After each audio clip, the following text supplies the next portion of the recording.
My name is Mitchel Livingston, and I am an emeritus professor and vice president from the University of Cincinnati.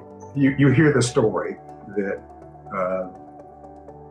to those who are given much, much is expected of you.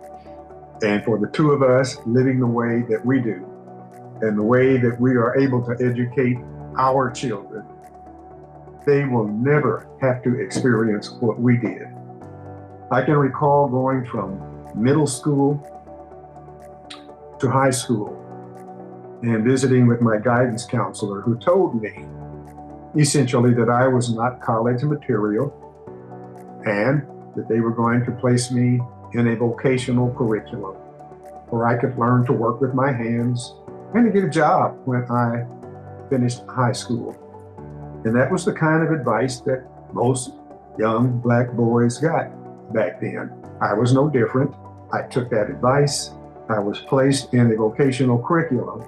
And I must admit, even though his aspirations for me were very low, only that I would be able to work with my hands for the rest of my life, and did not have aspirations that I would do much beyond that.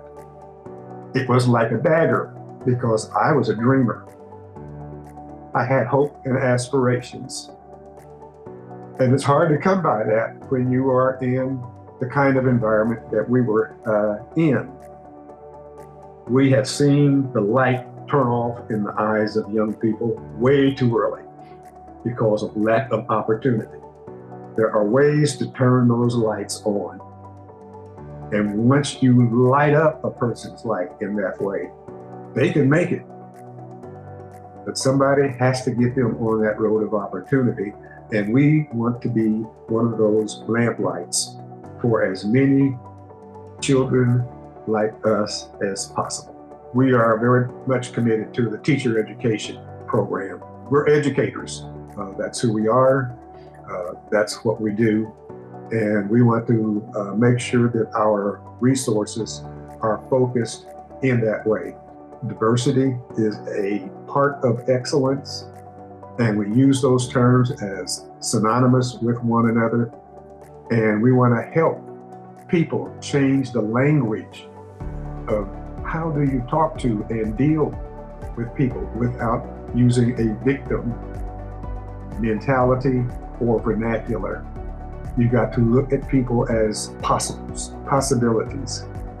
So we want to be focused around how do you teach in that way, and how do you help people understand there are resources available to you to pursue it. I'd say the greatest motivation I got initially was that counselor who was doing his job. And at that time, it wasn't uncommon for little Black boys to be advised in that way, with modest expectations at best, but never high expectations. But when he told me that I was not college material, that was a mistake. He lit a fire. And when I talk to my students of color to this day, there are those who are being advised and counseled the same way I was 40, 50 years ago. And it motivates me to say, yes, you can. All you need to do is listen to that voice. It's up there. It will speak to you. And when it's your turn, you have to be ready to respond.